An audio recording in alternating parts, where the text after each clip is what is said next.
শ্রমিক সমাজের প্রত্যাশা, দাবি, চাহিদা রাষ্ট্রের কাছে খুবই মামুলি, কিন্তু দুঃখের বিষয় এই সামান্যটুকু চাহিদাও তাদের এখন পর্যন্ত কোনো রাষ্ট্র ব্যবস্থা, কোনো সরকারই পরিপূরণ করতে পারেনি। আমি কৃতজ্ঞতা আদায় করছি বাংলাদেশের সমস্ত শ্রমিক সমাজের প্রতি। দীর্ঘদিন ফ্যাসিজমের জাতাকলে পিষ্ট বাংলাদেশ একটি বৈপ্লবিক আন্দোলনের মধ্য দিয়ে, একটি বৈপ্লবিক গণ অভ্যুত্থানের মধ্য দিয়ে 24 সালের 5ই আগস্ট ফ্যাসিবাদের যারা প্রতিভূ ছিল তাদের হাত থেকে মুক্তি পেয়েছে। এই আন্দোলনে যারা অংশগ্রহণ করেছেন, জীবন দেওয়া লোকদের শতকরা 62% হচ্ছেন শ্রমিক, আর আমরা বাকি সবাই মিলে 38%। এটি পৃথিবীর ইতিহাস, এটি ইসলামেরও ইতিহাস। মক্কার জীবনে ওই বঞ্চিত শ্রমিকরাই প্রথমে নবী করিম সাল্লাল্লাহু আলাইহি ওয়াসাল্লামের দক্ষিণ হস্ত হিসাবে বুক টান করে দাঁড়িয়েছিলেন। কোনো নির্যাতন তাদেরকে ঈমান থেকে খারিজ করতে পারেনি। তারা ঈমানের পথে অটল ছিলেন, অবিচল ছিলেন। বাংলাদেশের স্বাধীনতা যুদ্ধেও একই ঘটনা, 90-এর গণ আন্দোলন দেখেছি, সেখানে একই ঘটনা, 24-এর গণবিপ্লব গণ আন্দোলনেও একই ঘটনা। এই শ্রমিক সমাজের প্রত্যাশা, দাবি, চাহিদা রাষ্ট্রের কাছে খুবই মামুলি, কিন্তু দুঃখের বিষয় এই সামান্যটুকু চাহিদাও তাদের এখন পর্যন্ত কোনো রাষ্ট্র ব্যবস্থা, কোনো সরকারই পরিপূরণ করতে পারেনি। তার কারণ যারা রাষ্ট্র ব্যবস্থাপনায় যান তারা ওই শ্রমিকদের অঙ্গন থেকে উঠে আসেননি। তারা সোনার চামচ, রূপার কাঠে হাতে নিয়ে জন্ম নিয়েছেন। তারা শ্রমিকদের দুঃখ বুঝবে কীভাবে? তাদের বেশিরভাগ ব্যবসায়ী মালিক। ব্যবসায়ী মালিক হওয়া কোনো অপরাধ নয়। ব্যবসায়ী প্রতিষ্ঠান খোলা হবে, মিল, ফ্যাক্টরি, ইন্ডাস্ট্রি চালু হবে, জনগণ সেখানে কর্মসংস্থান খুঁজে পাবে। কিন্তু তারা ওই জনগণকে বেশিরভাগ ক্ষেত্রেই মানবিক মর্যাদাটুকু দিতে ব্যর্থ। তাদের এই নোংরা অ্যাটিটিউডের কারণেই রাষ্ট্রীয় দায়িত্বেও যখন যান তখন একই কাণ্ড কারখানা তারা করেন। শ্রমিকদের প্রতি তারা সম্মান দেখাতে ব্যর্থ হন। আমরা শ্রেণীশত্রু খতম করার ওই স্লোগানে আমরা বিশ্বাস করি। লাল পতাকাওয়ালারা তারা বলতো শ্রেণী সংগ্রামের মধ্য দিয়ে শ্রেণীশত্রু খতম করতে হবে। এই শ্রেণীশত্রু কারা? যারা মালিক এবং উদ্যোক্তা তারা। তো মালিক আর উদ্যোক্তা যদি না থাকে তো শ্রমিক কাজ করবে কোথায়? তার কর্মসংস্থান হবে কোথায়?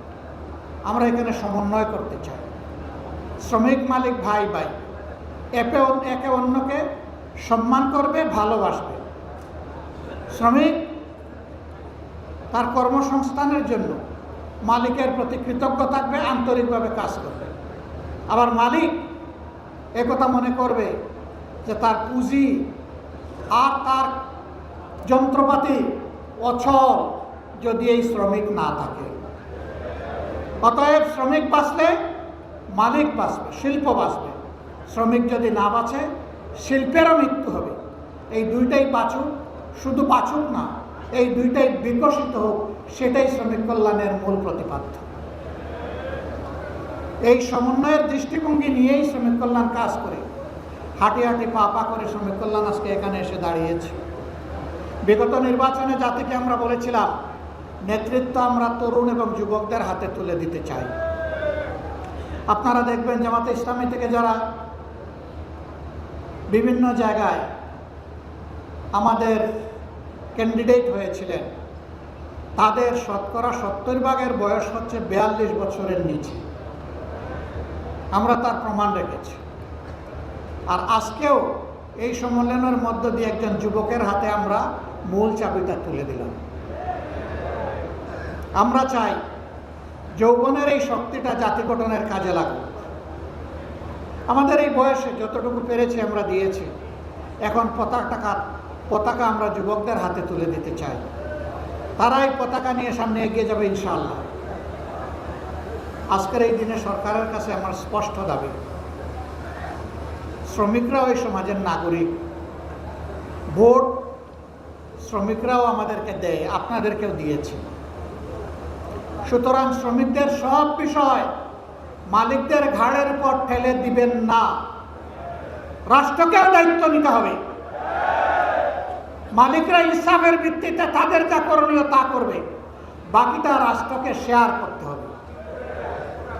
শ্রমগণ এলাকায় কোনো বিশেষায়িত হসপিটাল নাই, দুই একটা সাধারণ হাসপাতাল থাকলেও সেইগুলা চাহিদার তুলনায় কিছুই না।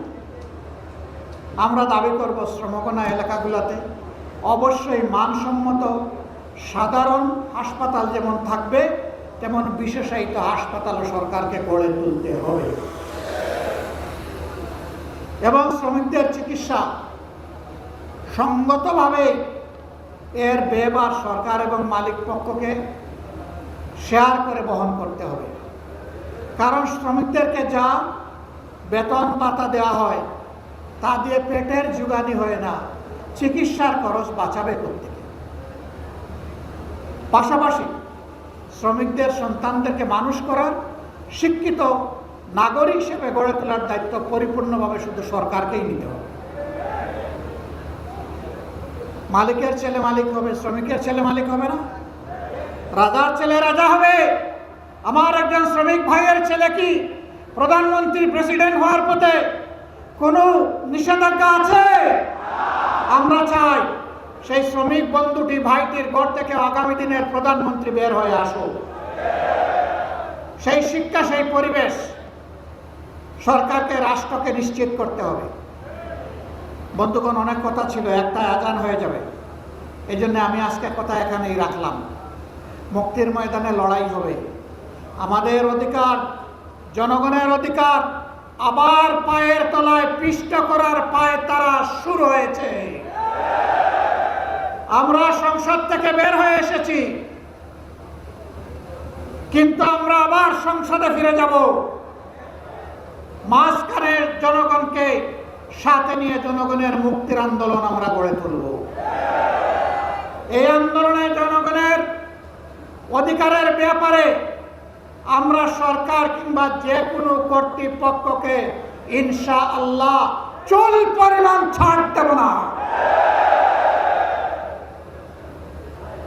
সেই আন্দোলনে অতীতের মতো গৌরবময় ভূমিকা পালন করার জন্য এগিয়ে আসার আহ্বান আপনাদের মাধ্যমে আমি গোটা শ্রমিক সমাজের কাছে রাখলাম। ইনশাআল্লাহ মুক্তির ময়দানে, আন্দোলনে, জনগণের মুক্তির লড়াইয়ে আবার দেখা হবে রাজপথে। আসসালামু আলাইকুম রহমতুল্লাহ। বাংলাদেশ শ্রমিক কল্যাণ ফেডারেশন জিন্দাবাদ, বাংলাদেশ জামাতে ইসলামী জিন্দাবাদ। আসসালামু আলাইকুম রহমতুল্লাহ।